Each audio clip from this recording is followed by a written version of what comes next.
Hello and welcome. My name is Allison and I'm the Executive Director of Spark, Center for Social Research Innovation. At Spark, we work with researchers and community leaders interested in using the power of social research to help build a brighter world. I'd like to begin by giving honor and thanks to the Haudenosaunee and Anishinaabe nations as the traditional inhabitants of the lands where McMaster stands. To say that is to acknowledge a debt to those who were here before us and to recognize our responsibility as guests to respect and honor the intimate relationship Indigenous peoples have to this land. And in this case, I'm pleased to welcome myself to talk about an area that I sort of stumbled into having a great deal of experience with in about 20 years of applied research work, which is all of the nuances of interviewing in very different circumstances. So this is the second in a series that I'm doing on better interviews sporadically throughout. We can put the link to our Mac video site. You can see the first one, which is really about developing better interview questions. And I expect we'll probably do another 3 or 4 in this series before saying, okay, that covers interviewing pretty well. So I want to start by asking what will probably seem like a really obvious question, but there's a lot of depth to it, which is when do we listen? So I invite everyone to just take a minute, take a breath, and think about those times when you are really clued in to what someone is saying. Those times that you listen very hard, that you listen not only with your ears, but with all of your body, with all of your mind. You picture a couple times.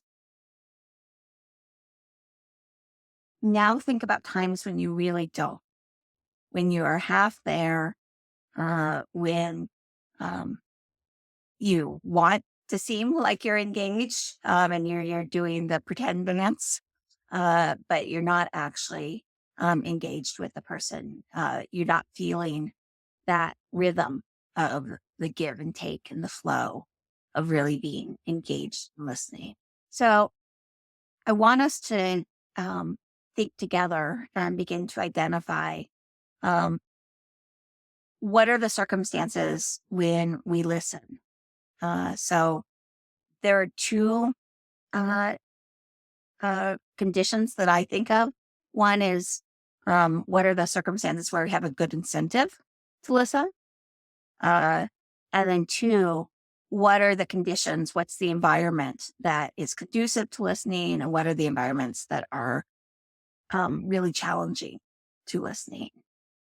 So I want to open this up and I will try to take notes in the PowerPoint. Um, yes, tell me, when do you, when do you listen well and when don't you? And start. When do I listen well? It's when the information when I'm listening to someone talk about something that I've personally taken a personal interest in.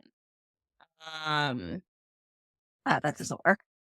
they, I can take notes on Google Docs on the side. That'd be good. Um, but yeah, so when I'm I guess like looking for particular information and when there's like keywords that I'm looking for me that's when I listen well. For when I don't listen well is usually when I'm a little bit distracted and when somebody is talking about something that I don't really know about, and for me that's when I tend to tune out and because I'm trying to understand what it was they were talking about before.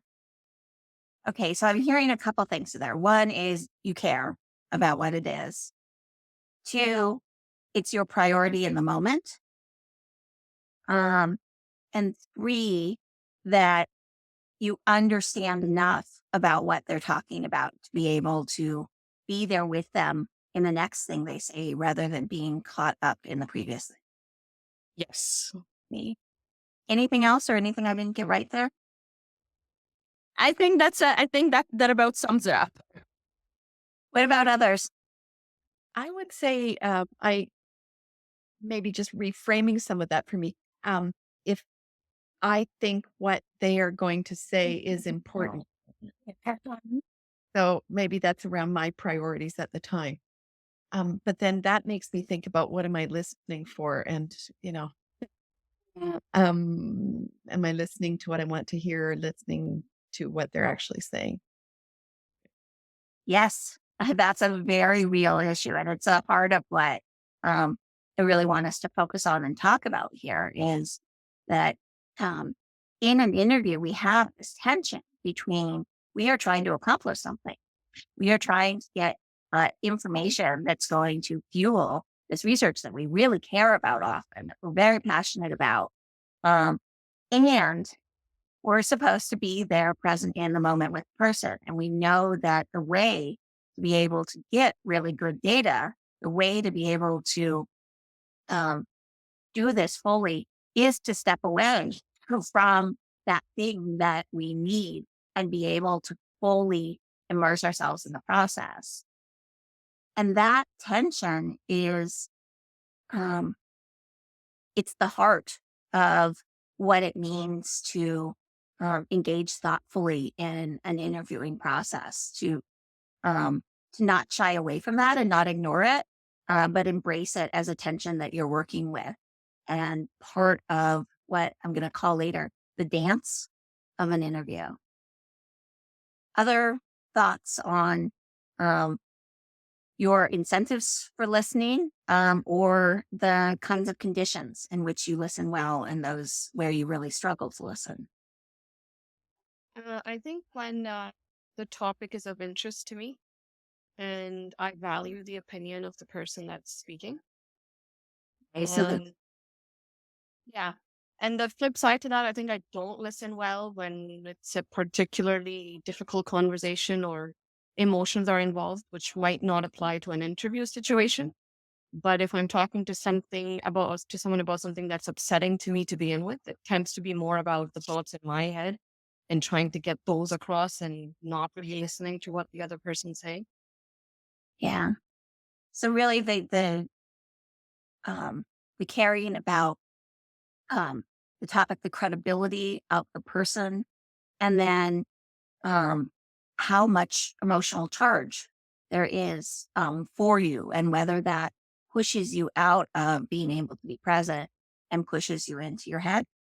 Did I get that Yes. Yeah, right? you got that right. There's a lot of comments in the chat, by the way. Oh, that's great. Supriya, is it possible for you to monitor those? Yes, for sure. Thank you. Others.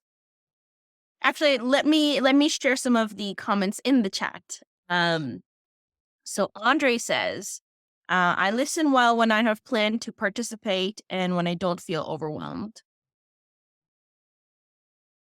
And Stephanie says, "I listen well when I need to take good notes on what the person is saying."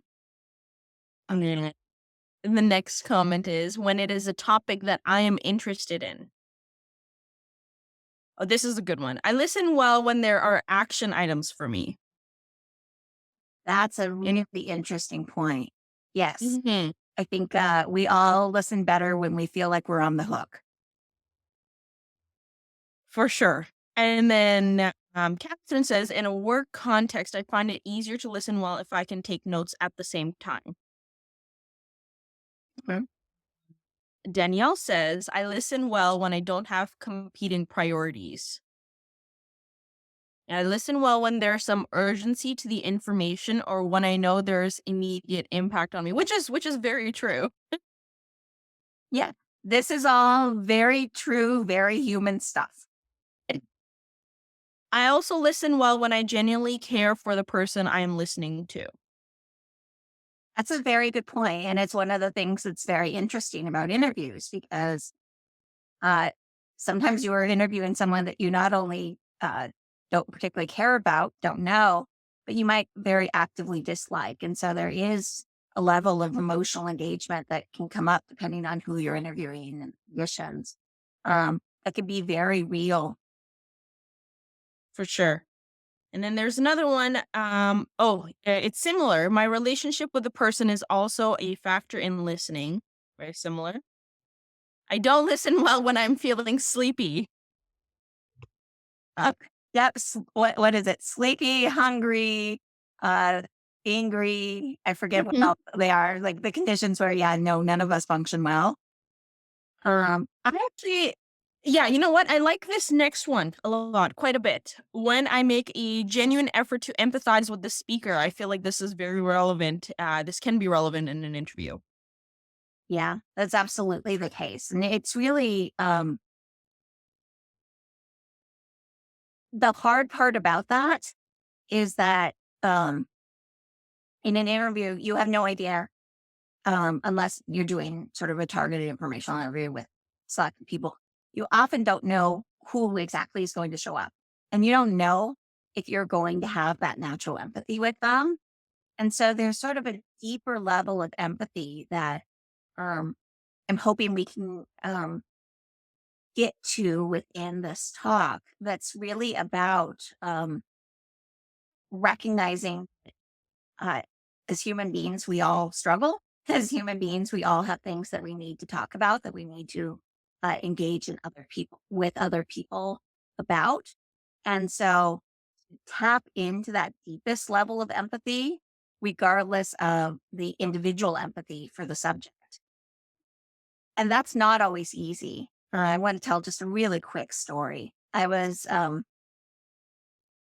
wasn't actually an interview situation. This was a situation where I was doing some conflict mediation. Um, and uh, one of the participants said something that so profoundly offended my every sensibility around how people should behave in the world. Um, and I was just so completely thrown emotionally um, that I had to do just a huge amount of deep breathing to be able to actually re-engage with the conversation and to recognize that um, she was being honest. She was being true to who she was. And that was purely my reaction. And it was my job as a professional in the situation, the person who had control over the situation, to step aside from my emotional reaction. And then recognizing that that's not an easy thing at all. And that I didn't do it perfectly. I didn't do it gracefully, but I was able to do it and I was able to re-engage. And so that's a lot of um, what is being asked of in showing up for interviews. You might have 90% of your interviews that nothing like that happens, that there's nothing really uh, dramatic or intense. You're able to just have a conversation with someone. Um, but these things do happen. And so it's helpful to know going in that you have some of the emotional reservoir and some of the conditions that are really going to help you to be able to um, handle that. So I think we've really covered the incentive side well. I don't know, Sophia, were there any other critical ones? Let me just scroll through. Catherine says, also can listen better when I can let go of planning my next response and just hear what the person is saying. Yes, very, very true. And aside from that, so similar, when you need to make mental space for the conversation, put aside competing priorities and my mental to-do list. Yeah, so I like where the comments are going. I listen well when I focus on what the individual is saying versus what I'm going to say next and focus on the moment, removing other distractions. But yeah, I think we have a good group today. Lots of comments. Yeah, that's wonderful. So what I'd say about the conditions is exactly everything that can be done to avoid having all of these competing thoughts. And so um, with the interviews, I really try to um, get there early so that I have time to settle into the space. I'm someone who's really affected by the place I'm in. And I do a lot of my interviews at the place that works for um, the interviewee. And so it really helps me to be there 15 or 20 minutes early and be able to settle myself. Um, I do deep breathing before interviews. I have a meditation practice, but any kind of mindfulness or relaxation practice can be incredibly helpful um, to just put yourself in the moment. Um, I have been known when I have a whole lot on my mind to scroll out my whole to do list, to scroll out anything that I am thinking about onto paper so that I can let it go from my mind. Um, you know, Everyone has these practices. It's really just about cueing into what works for you that helps you to be present. Um, and then recognizing that interviews are um, a very um, a very real exchange, and that you're asking people to tell you something true about themselves and their lives and their conditions. Sometimes you're just getting facts, but that's the exception rather than the rule. Um, and so what you owe that process is to be able to be there. And that's not easy. I talked a little bit already about kind of what we can do in prep work. I urge you, if you are interested in interviews, to watch the previous video about developing your interview questions, because I think one of the best things that we can do to build the conditions for good listening is to build good interview protocols and be incredibly familiar with them. The more you're comfortable with what you need to get out of the interview process, the more you can relax into listening and not be focused on what's my next move, what's my next response.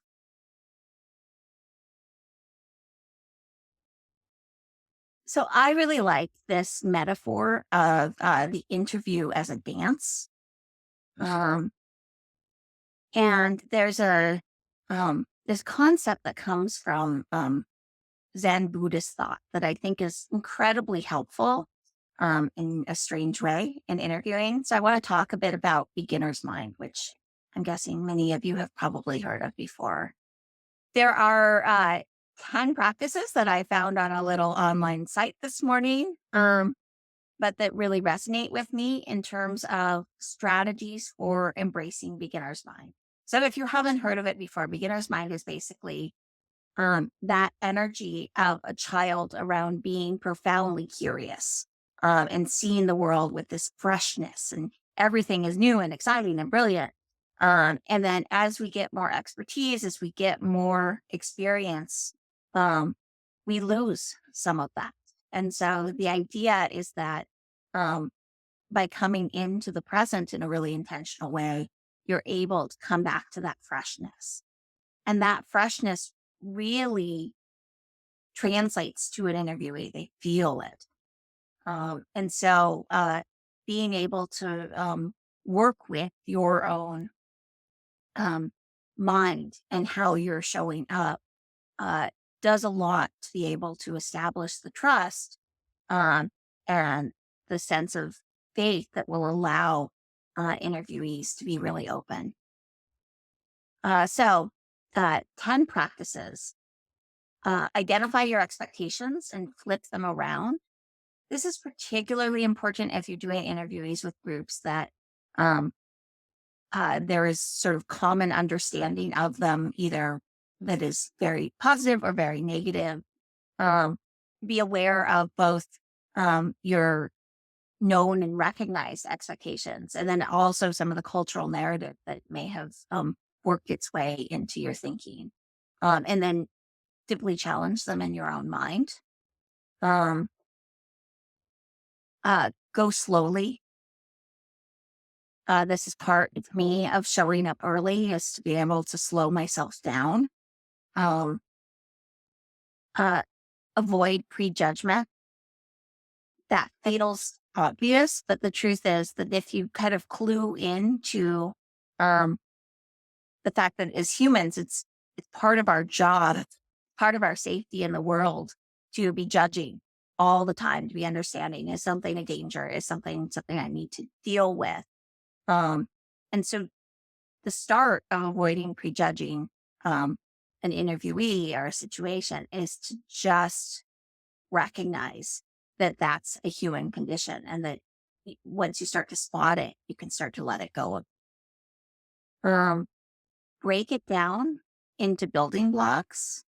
So this is something I do in my interview protocols, to really think about this as um, pieces and steps, um, and be able to um, go element by element through the interview, and let that be part of the dance and part of the flexibility of the interview, to be able to say, okay, right now this person needs to spend a huge amount of time on building block B. Um, that's okay. There are others that we can push back, or no, actually, to do what I need to do in this interview, we really need to get through all of them. And can I, in a graceful way, move us forward? Um, it's that tension that's very real in interviewing, in this need to get information and at the same time be able to maintain the trust and the intimacy um, that you need for people to be able to really open. Um, Channel your inner 5-year-old. I I find this one really really enjoyable. Um, to try to hear people as you would hear them for the very first time. Um, and soak up that experience and think, okay, you know, what does my most like curious little child self want to know about the situation?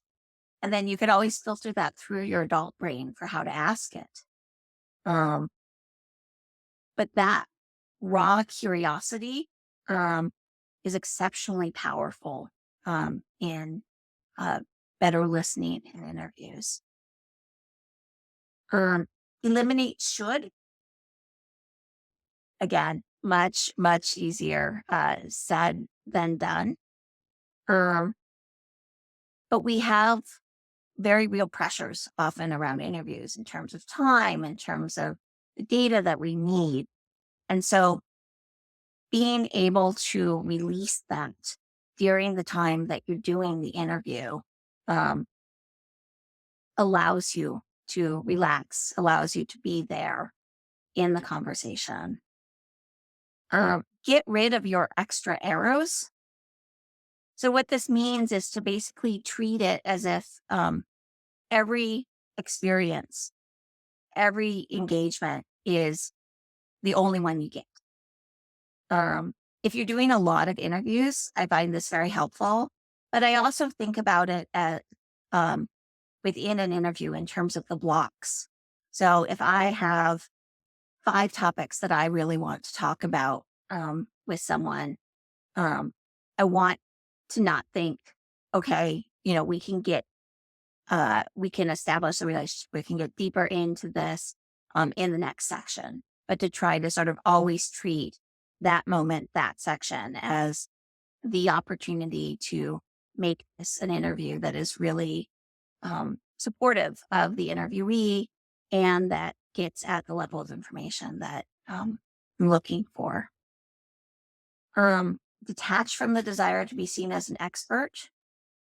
This is hard because, particularly as people at a university, interviewees often will also have concepts of you as an expert.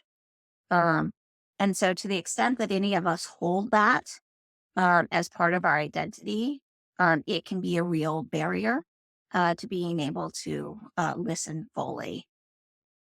Get fully present to the experience at hand. We talked about that. That's really about kind of doing the practices both um, initially coming into a situation, but then when you are um, in the dance of the interview, when you are listening, when you are asking follow up questions, when you're engaging with what they're saying, to recognize that your mind is going to wander and you're going to want to come back.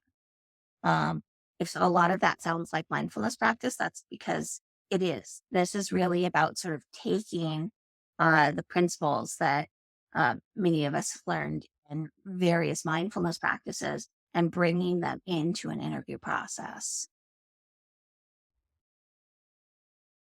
Um, so, with all of that context,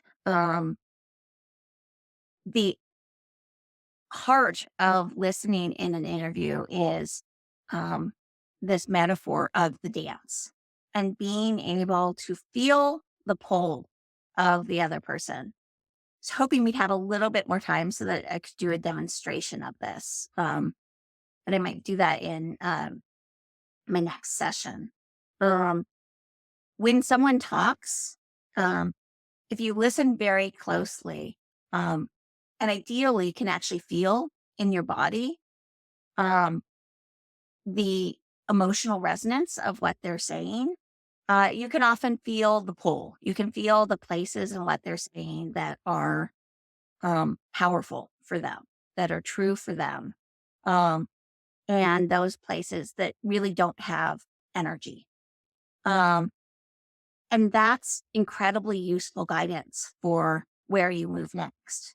So the interview as dance is to feel where they are moving, where their energy is going, even if they're not yet aware of it. Oftentimes, people um, come into an interview with a sense that they are just going to answer information. Um, and so they might not be at all aware of the pull. They might not be at all aware of the emotional charge in their voice. But if you can clue into it, you can bring them to um, a place to go a little bit deeper, to get more into the rhythm of the dance together.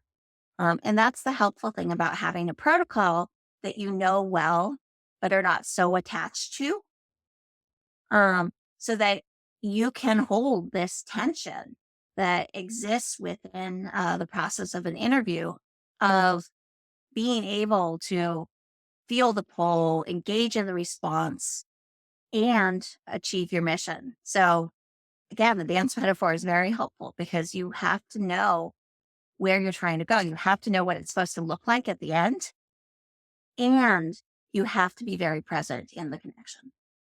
Um, so, I'm a few minutes over, but as I said, I wanted to give you back some time in order to do a little exercise. So, please take the next 10 minutes, hold them sacred. Do not allow other things to distract you. I guarantee that this practice is as helpful or more helpful than anything I have said. So it's very cold outside here. So maybe don't go on what's called an aimless wander.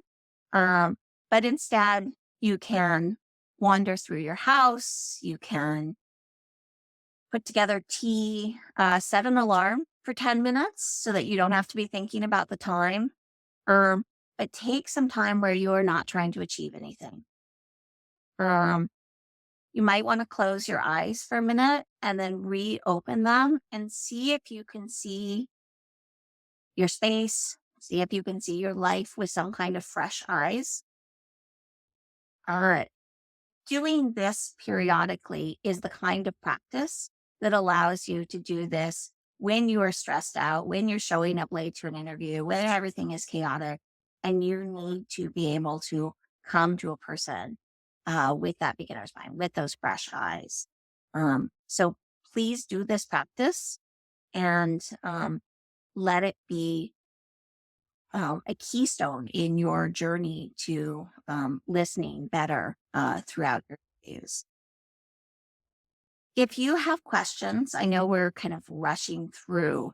Um, please feel free to put them in the chat. Or the other option is um, we provide up to 4 hours of consultation with any researcher at McMaster. So if you are working on an interview protocol, you're in the middle of interviews and you're running into issues, do not hesitate to reach out. I'm happy to talk with you.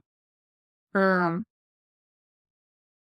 And yes, as I said, we will have a couple other sessions in this series. So if there are other topics around interviewing, things that have um, challenged you, please also let us know that, and I'll try to incorporate them into future sessions.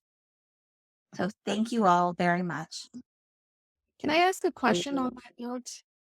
Sure. So the whole notion of listening and taking notes, I find what distracts me, especially in interviews, is you have to take notes. You have to pretty much write down most of what they're saying, and that's for HR paperwork or whatever. At the same time as you're trying to pay attention to listening to them, and the two things often conflict. So how do I document the conversation yet still pay attention to what they're saying? So I don't know if that's something we can cover later, but that is one of my most difficult things.